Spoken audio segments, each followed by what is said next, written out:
Boas pessoal, bem-vindos a mais um vídeo. Há coisas que acontecem na sociedade portuguesa que às vezes dão-me vontade de rir ou de chorar. Eu ontem vi uma entrevista da ex-ministra da Saúde, a senhora Marta Temido, a uma estação de televisão, em que ela refere que os privados foram importantíssimos durante a pandemia, que inclusive em algumas situações até foram mais solidários que o próprio SNS. Oh, senhora Marta Temido, desculpa, a senhora sofre de dupla personalidade. É que tipo, se os privados foram tão importantes, e eu acredito que foram, porquê é que acabou com as parcerias público-privadas? Pois, socialismo, não é? Opa, eu às vezes acho que há pessoas que ocuparam cargos públicos, como até ministros da saúde ou até primeiros ministros, que deviam de se eximir um bocadinho de aparecer publicamente a dar estas entrevistas, depois de terem tipo, deixado o SNS completamente em frangalhos e o próprio país completamente em frangalhos, como foi o caso de José Sócrates há uma década atrás, e depois apareceu uns anos depois a fazer uns comentários aí numa televisão qualquer. Mas pronto, este país, isto é cada vez mais uma república das bananas. E falando de outras situações, olhem, eu ontem vi uma notícia que dava conta de uma empresa importantíssima aqui em Espanha que decidiu mudar a sua sede fiscal para a Holanda. Eu lembro-me há uns tempos atrás, em Portugal, uma empresa também de relevo, a Jerónimo Martins. Quem é que não sabe quem é Jerónimo Martins? Foi o Pingo Doce, quem trouxe. A Jerónimo Martins decidiu também mudar a sua sede para a Holanda, em plena crise económica.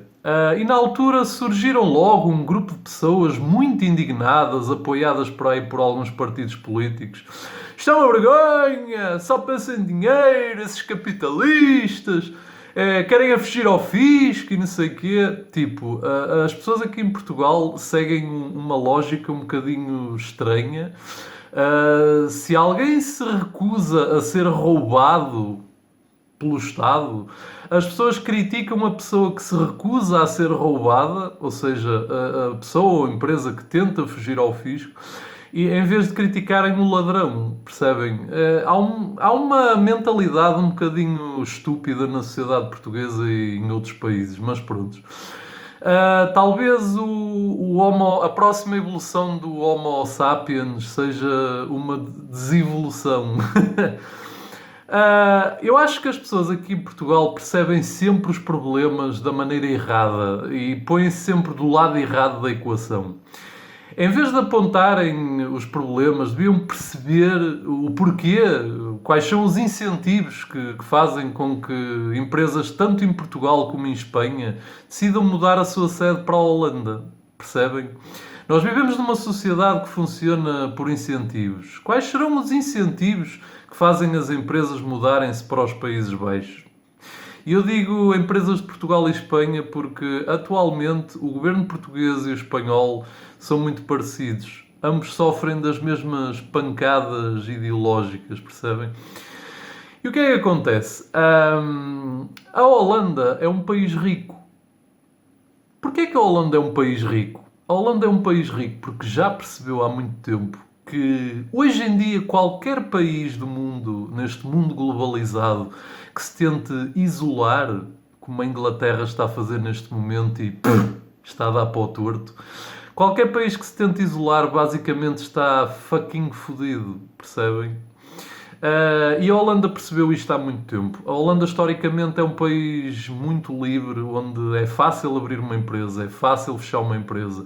É um país que percebeu há muito tempo que é importantíssimo atrair investimento externo, é importantíssimo não levantar burocracias ou entraves a qualquer empresa externa que queira investir no país. A Holanda percebeu isto. Percebem? E estas empresas que se mudam para a Holanda fazem por uma razão, porque, tipo, é fácil ir para lá, é fácil estabelecer-se lá, não há impostos nem taxas burocráticas estúpidas como Portugal e Espanha. Agora vamos falar de Portugal. Portugal é um país pobre. Portugal é um país que em 8 anos de socialismo foi avançado até por ex-repúblicas soviéticas, como os países do Báltico. E para o ano vai ser avançado pela Roménia, percebem? Nós conseguimos em 7 ou 8 anos de socialismo sermos quase os mais pobres da Europa. António Costa, rumo ao socialismo, rumo à pobreza. Percebem? Portugal é isto.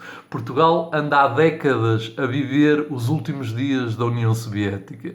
Mas os políticos aqui em Portugal e os sucessivos governos ainda não se aperceberam disso. Mas falando do António Costa, olhem, eu gostava de vos falar hoje também daquilo que aconteceu há uns dias, que foi o António Costa e a viatura onde seguia serem interceptados por uma multidão enfurecida de professores em greve. O António Costa deslocou-se ao Algarve acompanhado de outro ministro para inaugurarem um bairro social. Isto aqui em Portugal é assim, os ministros andam por aí a cortar a fita, a inaugurarem bairros sociais ou complexos habitacionais, pagos por quem? Por mim e por vocês, percebem?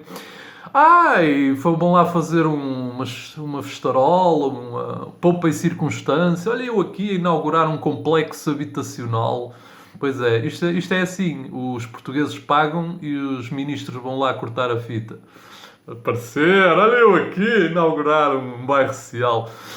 Mas quando a viatura em que seguia o António Costa foi interceptada por esta multidão enfurecida e a PSP teve de intervir para deixar a viatura seguir, se eu li bem a notícia, porque eu li a notícia por completo, a SIC esqueceu-se de referir um detalhe. É que o António Costa foi ao Algarve acompanhado de outro ministro a bordo de um Lexus LS500. Sim, um Lexus LS500. Um carro de luxo. Um carro que custa 160 mil euros. Percebem? Pago por quem?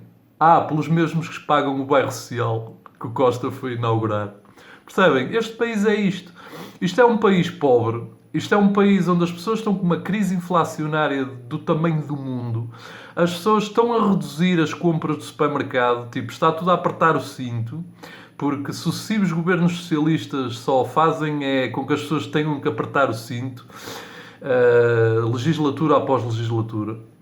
E Portugal é isto. É um país pobre onde ministros andam para aí a passear de Lexus LS500. Percebem? E depois ainda vêm para aí com... quem é que disse há uns tempos que o carro era algo que os portugueses tinham que libertar porque era não sei quê? Pois é. O mesmo António Costa que diz isto aos portugueses anda aí a passear de Lexus LS500. Porreiro, pá!